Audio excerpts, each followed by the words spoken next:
ختم نبوت کی حدیث پاک ہے کہ حضور نبی رحمت صلی اللہ علیہ وسلم نے فرمایا انما مثلی و مثل الانبیاء من قبلی کمثل رجل بنا بیتا. کیا فرمایا؟ میری مثال اور مجھ سے پہلے نبیوں کی مثال ایک ایسے بندے کی طرح ہے جس نے ایک بڑا خوبصورت گھر بنایا.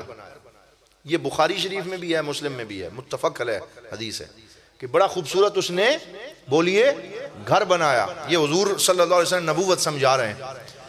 فَأَجْمَلَهُ وَأَحْسَنَهُ وَأَكْمَلَهُ، اسے بہت خوبصورت بنایا، بڑا حسین و جمیل بنایا، اس کی فنشنگ بڑی اچھی کی، اس کے دروازے، اس کی کھڑکیاں بڑی خوبصورت لگائیں.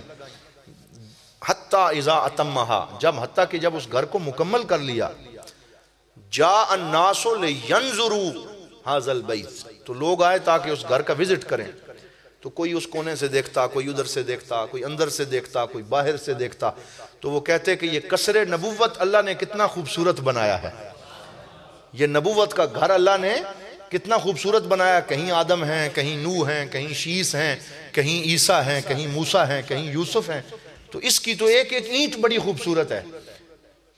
الا موضع لبنۃ، لیکن بنانے والے نے ایک بلاک کی جگہ خالی چھوڑ دی، وہ بلاک نہیں لگایا، ایک گیپ اس میں چھوڑ دیا.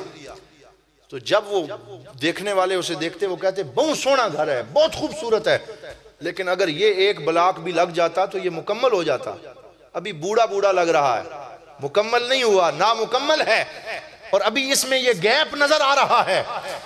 تو فرمایا فَأَنَا تِلْكَ اللَّبِنَةُ وَأَنَا خَاتَمُ النَّبِيِّينَ، فرمایا لوگوں وہ جو آخری اینٹ رہ گئی تھی نا، میرے آنے سے نبوت کے محل میں وہ آخری اینٹ بھی لگ گئی ہے، اور اب اس نبوت کے گھر میں کوئی چپر لگنے کی گنجائش نہیں ہے، کوئی سیمنٹ، کوئی سریا، حتیٰ کہ کسی ایک ذرے کی گنجائش بھی نہیں ہے. کتنا خوبصورت حضور نے مسئلہ ختم نبوت سمجھا دیا کہ بعض لوگ جو بعض میں آ کے کہیں گے نہیں جی خاتم کا معنی تو مور لگانے والا ہے، اور یہ کانا مرزا غلام احمد وہ کہتا نہیں جی میں تو مور حضور نے میرے اوپر بھی لگا دیا تو میں بھی نبی ہوں، کیونکہ خاتم کا معنی آخری نہیں ہے بلکہ کیا ہے، مہر لگانے والا، تو میرے اوپر بھی مہر لگ گئی. میں نے کہا میرے پاک نبی نے اتنی خوبصورتی سے یہ مسئلہ بیان فرمایا کہ مہر کی تو گنجائش ہی نہیں چھوڑی. حضور نے فرمایا گھر بن گیا، ایک اینٹ کی جگہ رہ گئی تھی، وہ میرے لگنے سے مکمل ہو گئی.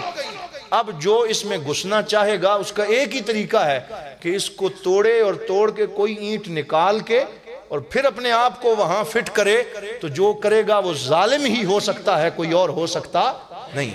تو اس سے خوبصورت کیسے یہ مسئلہ بیان ہو سکتا ہے؟ تو اب کوئی آئے اور کہنے جی میری بھی اس میں گنجائش بناؤ. بھائی اگر گنجائش بننی بھی ہوتی اس میں تو ابو بکر جیسے سونے کی بنتی، عمر جیسے حسین و جمیل کی بنتی، علی جیسے حیدر کرار کی بنتی. وہاں کسی جو ہے وہ جریان کے مارے ہوئے اور کسی مالی خولیا کے مریض اور کسی کانے شخص کی گنجائش بن سکتی نہیں ہے، کیونکہ وہ نبوت کا گھر ہے، اور نبی ہوتے ہی وہ ہے جو حسین بھی ہو، جو جمیل بھی ہو، اور سب سے زیادہ حسین و جمیل تو حضور بن کے آئے. لیکن آپ نے کبھی غور کیا ہے اس مسئلے میں کہ میرے آقا صلی اللہ علیہ وسلم نے جب اپنی ختم نبوت کا بیان فرمایا تو حضور صلی اللہ علیہ وسلم نے یہ نہیں فرمایا کہ میں آؤں گا تو اب میں نیا گھر آ کے بناؤں گا، نبوت کا میں ایک نئی بلڈنگ تعمیر کروں گا، ہر کے آمد عمارت نو ساخت، میں نئی بلڈنگ بناؤں گا، پہلے والوں کی بلڈنگ اپنی ہے، میری اپنی ہے. لیکن اسی تسلسل کا آخری حصہ اپنے آپ کو قرار دینا اور اپنے سے پہلے آنے والے ہر شخص کے کنٹریبیوشن کو تسلیم کرنا، ہر بندے کی خدمت کا اعتراف کرنا کہ آدم بھی حق ہیں، نوح بھی حق ہیں، شیس بھی حق ہیں، عیسیٰ تک سارے حق ہیں، اور میں انہی کے تسلسل کا آخری حصہ ہوں. میں ان سے کاٹ کے اپنے آپ کو بیان نہیں کرتا بلکہ میں اسی گھر کا ایک حصہ ہوں. یہ حضور کا طریقہ ہے کہ جب تمہیں بھی اللہ عزت دے نا، تم اپنی 1.5 اینٹ کی نئی مسجد نہ بناؤ، بلکہ جو پہلے کام کر رہے ہیں تم کہو میں بھی انہی کا بھائی ہوں، میں انہی کا تسلسل ہوں، میں بھی انہی کے ساتھ دین کی خدمت کروں گا. میں اپنا شملہ علیحدہ اونچا نہیں کروں گا، میں اپنے آپ کو دوسروں سے علیحدہ جو ہے وہ بیان نہیں کروں گا، بلکہ میں امت کے اجتماعی وجود کا حصہ بنوں گا. یہ فکر حضور نے عطا فرمائی کہ امت کے اجتماعی وجود کا حصہ بنو.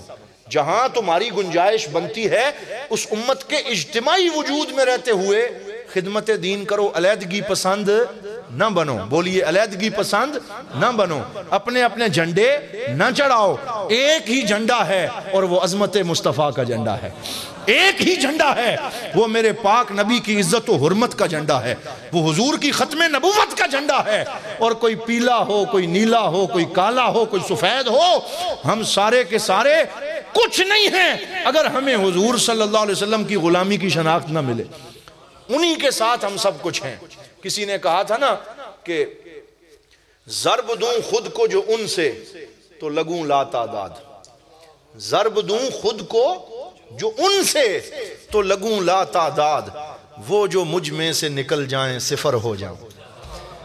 اگر حضور مجھ میں سے نکل جائیں تو میں تو صفر ہوں، لا شے ہوں، کچھ بھی نہیں ہوں. اور میری ساری عزت، آپ کی ساری عزت، دنیا کے ہر عالم دین کی ساری عزت و حرمت حضور کے جوڑوں کا صدقہ ہے، حضور کی خاک پاک کا صدقہ ہے، میرے آقا کی عزت و حرمت کا صدقہ ہے. لہٰذا سارے چھوڑ دو رنگ برنگے جھنڈے، تھام لو گنبد والا، تم سب سے راضی ہو جائے گا کالی کملی والا. یہ سارے رنگ برنگے جھنڈے چھوڑو، اپنے اپنے نعرے چھوڑو، اپنے اپنے اختلافات کو بالائے طاق رکھو اور آؤ حضور کی عزت کے جھنڈے تلے سارے جمع ہو جائیں. یہ آپس کے اختلاف ختم کریں، یہ گالی گلوچ ختم ہو، یہ تان و تشنیع ختم ہو، یہ فتویٰ بازی ختم ہو. اور جتنے لوگ ہیں ہم سارے علماء کا احترام کرتے ہیں. بولیے ہم سارے علماء کا، ہم علیحدگی پسند نہیں ہیں. اور یہ میں آج آپ کو آخری جملہ کہہ رہا ہوں، یاد رکھیں جو بھی اہل سنت کے سٹیج پہ آ کے نفرت کی بات کرے، تعصب کی بات کرے، علیحدگی پسندانہ رویہ اختیار کرے، توڑنے کی بات کرے، اس کی حوصلہ شکنی کریں، اس کو پیچھے ہٹائیں، اس کو خاموش کروایا جائے. بڑے ادب سے کہا جائے حضور پہلے ہی بڑے تقسیم ہیں، اب اور تقسیم نہ کریں. اگر نفرت نہ بڑھائیں ہو سکتا ہے تو محبتیں بڑھائیں، اور اگر محبتیں نہیں بڑھا سکتے فَلْزَمُوا الصَّمْتَ تو پھر خاموشی ہو جائیں. یا محبت بڑھائیں یا خاموش ہو جائیں. اس تقسیم شدہ امت کو مزید تقسیم نہ کریں. یہی میرے آج کے درس قرآن کا پیغام ہے. میں دعا کرتا ہوں اللہ تعالیٰ مجھے اور آپ سب کو اس پہ عمل کی توفیق عطا فرمائے. اگر کوئی غلطی سرزد ہوئی اللہ تعالیٰ معاف فرمائے، حضور کے جوڑوں کا صدقہ معاف فرمائے، اور ہم سب کو اپنے آقا و مولا صلی اللہ علیہ وسلم کی سچی غلامی عطا فرمائے. وآخر دعوانا